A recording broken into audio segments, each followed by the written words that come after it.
आप सभी को नमस्कार। आज मैं आप सभी के समक्ष एक आध्यात्मिक कथा लेकर आई हूँ।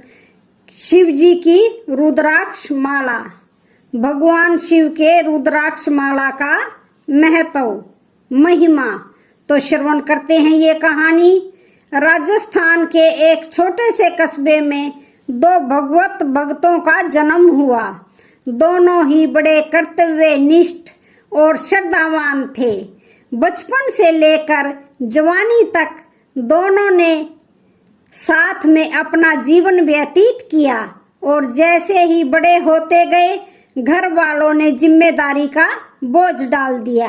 घर वालों ने कहा, अब बड़े हो गए हो, कुछ कमाया भी करो। घर वालों की बात मानकर सेवाराम और मोतीराम ने कपड़े बेचने का काम शुरू किया।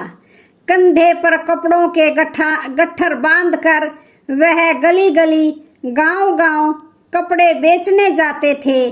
गर्मी के मौसम में सूती कपड़े और ठंड के मौसम में ऊनी कपड़े बेचते थे।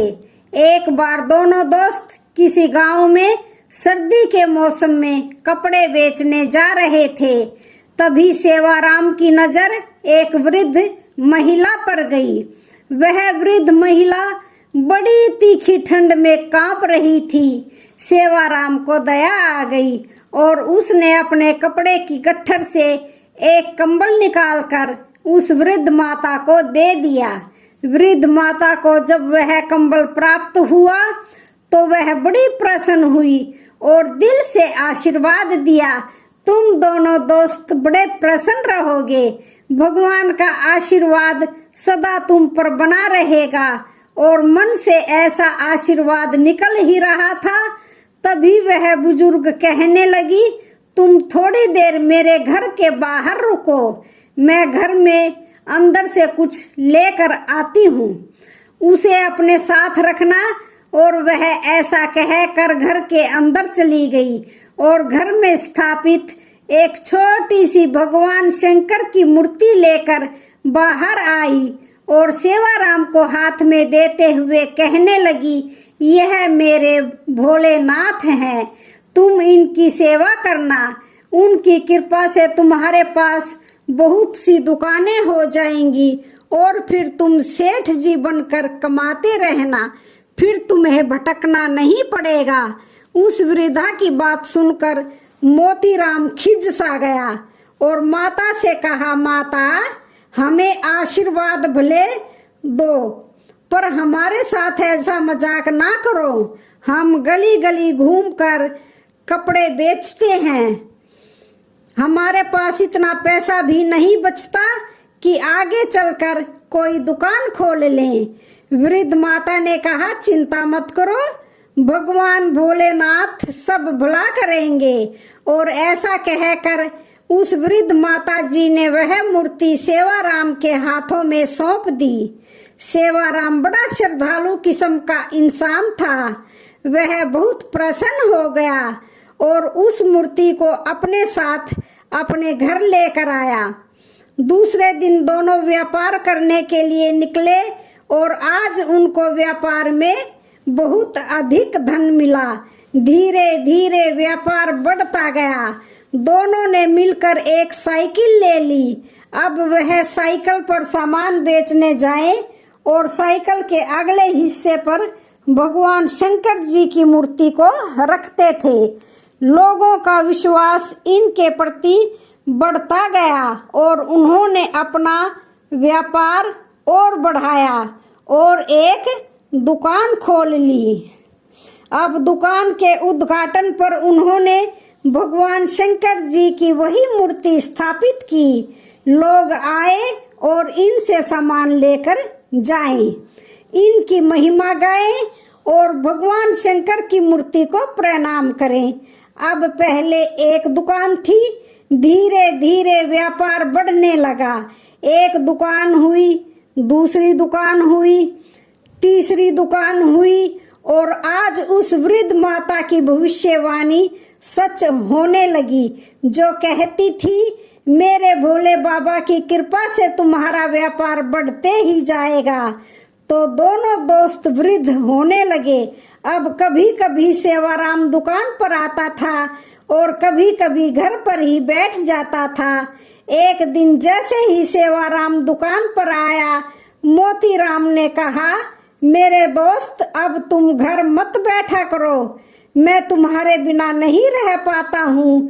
सारी उम्र हमने साथ जीवन जिया है और इस वृद्धावस्था में तुम कभी कभी घर बैठ जाते हो तो मेरा मन भी दुकान पर नहीं लगता है।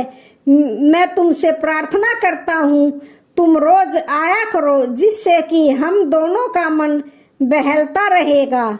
सेवाराम हंसते हुए कहने लगा, अरे मित्रे, आजकल मेरा मन घर के नजदीक बने एक शिवालय में अटक गया है। मैं रोज वहां जाता हूँ और भगवान शंकर जी की सेवा करता हूँ और सेवा करते करते कैसे समय व्यतीत हो जाता है, मुझे इस चीज का भान ही नहीं रहता। पर अगर तुम कह रहे हो तो मैं जरूर प्रयास करूंगा रोज आ सकूं। एक बात कहूं मोतीराम, तुम चिंता मत किया करो, हमारा व्यापार शुरू से परमात्मा संभालते आए हैं और वह भोलेनाथ आगे भी हमारा व्यापार स्वयं ही संभालेंगे। अगर हम नहीं भी रहे तो वह आकर हमारा काम स्वयं देख कर जाएंगे। ऐसा कहकर सेवाराम अपने घर पर आ गया।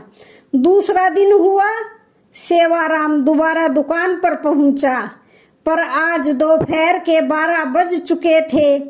मोतीराम ने कहा, दोस्त, तुम आज फिर देर से आए, क्या बात हुई? सेवाराम ने कहा, आज मंदिर में थोड़ा पूजा पाठ था, मन वही लग गया, इसलिए मैं नहीं आ सका। समय व्यतीत होता गया, 3-4 महीने निकल गए। एक दिन सेवाराम और थोड़ी देर से आया। मोतीराम ने कहा, आज फिर देर से आए, क्या बात थी? मंदिर में कोई कार्यक्रम था क्या? सेवाराम हंसते हुए कहने लगा, आज भोले बाबा ने मुझे अपने पास ही बिठा लिया और जाने ही नहीं दिया, इसलिए मुझे आने में देर हो गई। अभी बात चल ही रही थी कि सेवाराम कहने लगा, मोतीराम, तुमसे एक बात कहूँ? मोतीराम ने कहा, हाँ हाँ कहो, क्या बात है? सेवाराम कहने लगा, मोतीराम, आज से तुम मुझे शिवाराम कह के पुकारा करो, मुझे शिवाराम बड़ा अच्छा नाम लगता है। मोतीराम हंसते हुए कहने लगा, इतनी सी बात है, मैं आज से तुम्हें शिवाराम कह कर ही पुकारूंगा। और ऐसे बात करते करते शिवाराम अपने घर चला गया।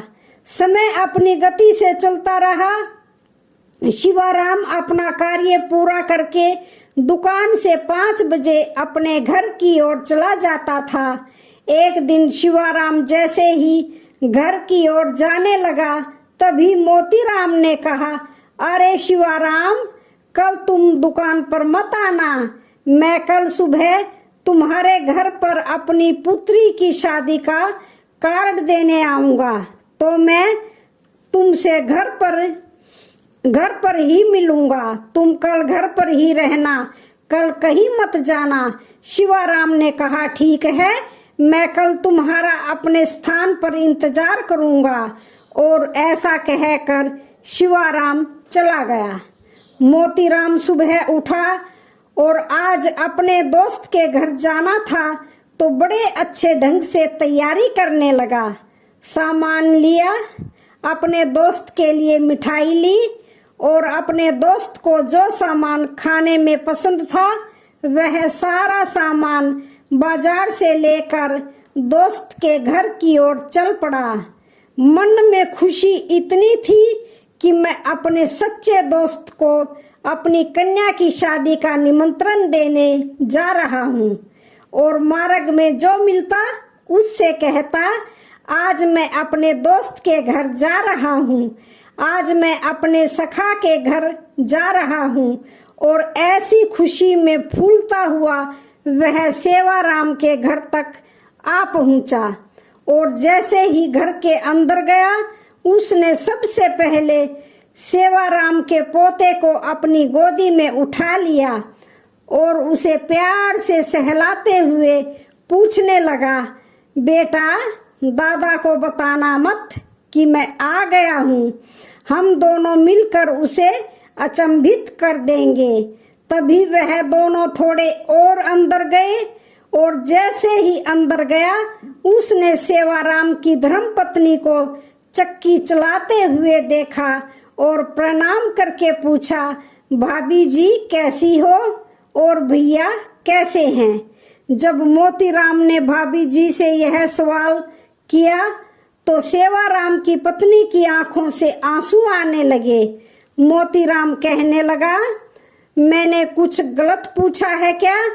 तब वह पतिव्रता नारी कहने लगी, आप क्या पूछते हो? आपसे कौन सी बात छुपी हुई है? आप तो सब कुछ जानते हो।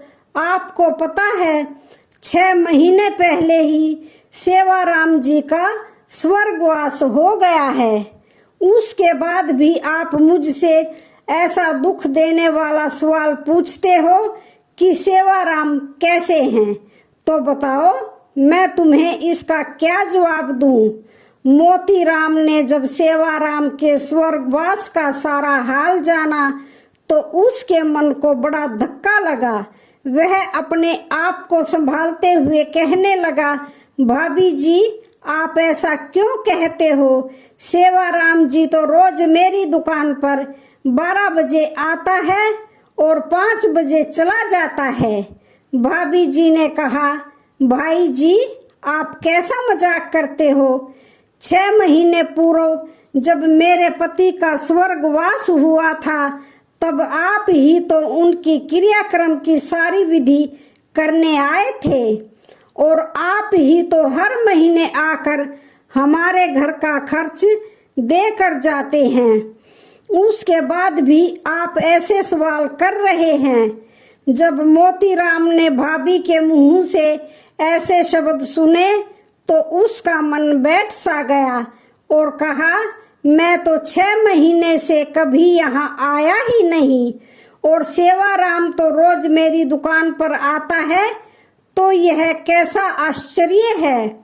ऐसा सोच ही रहा था कि उसे वह सेवाराम की बात याद आ गई कि सेवाराम ने कहा था, अरे मोतीराम मैं व्यापार के लिए दुकान पर आऊं या ना आऊं पर मेरे भोले बाबा जरूर आकर मेरी दुकान की संभाल करेंगे।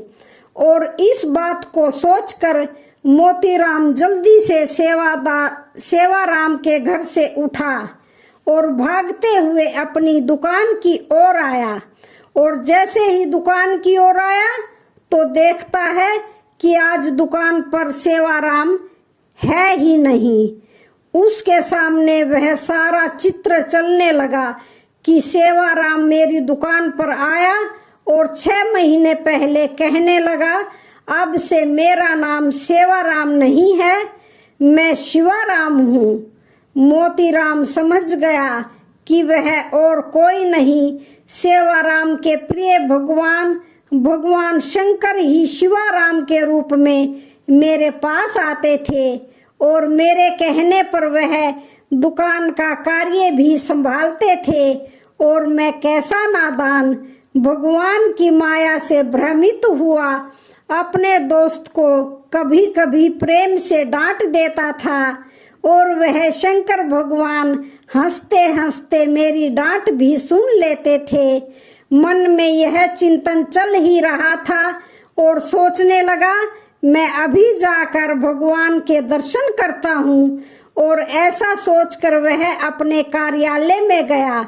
उसे लगा कि आज भगवान बैठे होंगे और वह जैसे ही अंदर गया वहां भगवान अंतर ध्यान हो चुके थे और शिवाराम की जगह भगवान शंकर जी की रुद्राक्ष की माला उसके गले पर पड़ी थी। उस माला को उठाकर उसने प्रणाम किया और कहने लगा, मुझसे बड़ा अपराध हुआ है। शंकर भगवान मेरे पास आते थे पर मैं उन्हें पहचान नहीं पाया। रोने लगा, बड़ा जोर जोर से रोने लगा और मन में निश्चय कर लिया कि भगवान शंकर का जो प्रसाद मुझे रुद्राक्ष की माला के रूप में मिला है, इसे मैं एक जगह पर स्थापित कर दूंगा। भगवान शंकर जी का मंदिर बनाऊंगा। कहते हैं उस रुद्राक्ष की माला को एक जगह स्थापित कर एक छोटा सा राजस्थान के प्रांत में मंदिर बनाया गया। आजादी के पूर्व तक वहां पूजा चलती रहती थी। लोग आते थे, पूजा करते थे।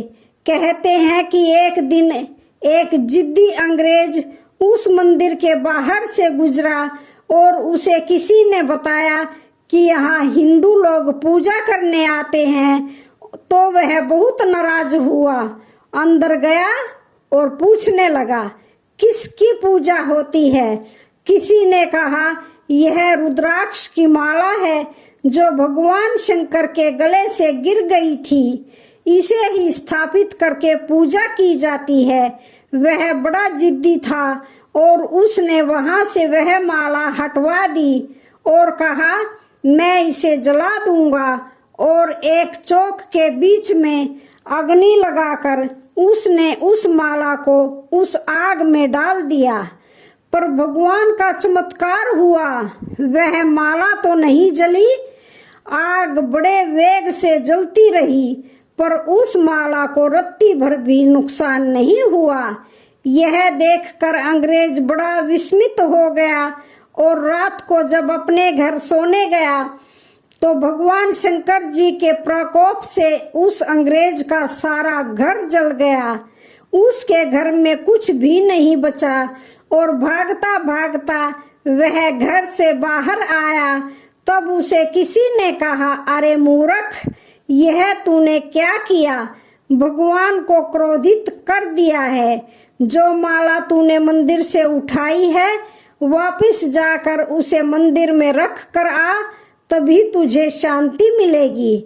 और वह अंग्रेज वापस इस मंदिर में आया और उस माला को मंदिर के बाहर रख कर चला गया। कहते हैं उसके बाद वह माला वहां पर नजर नहीं आई। पर इस बात में एक बात जरूर नजर आई कि भगवान अपने भक्तों के लिए स्वयं काम करने के लिए आते हैं। अपने भक्तों का मान रखने के लिए, किसी भी कार्य को करने के लिए तैयार हो जाते हैं। सेवाराम के लिए 6 माह तक व्यापारी बनकर उसकी दुकान पर बैठे और अपने भक्त के वचन के लिए रोज मंदिर के जब पट बंद हो जाते थे तो 12 से 5 बजे तक आकर मोतीराम के साथ दुकान पर बैठते थे। ऐसे हैं भगवान भोलेनाथ जो अपने भक्तों की हर मनोकामना पूर्ण करते हैं। विश्वास से सारे कार्य सिद्ध हो जाते हैं। इसलिए विश्वास रखना अपने परमात्मा पर। वह परमात्मा अपने भक्तों की हर मनोकामना अवश्य पूर्ण करते हैं और यह विश्वास हमारे मन में भी बना रहना चाहिए। जय भोलेनाथ, हर हर महादेव। तो आज की वीडियो का यहीं पर समापन होता है। वीडियो अच्छी लगे तो चैनल को लाइक शेयर सब्सक्राइब जरूर करें। धन्यवाद।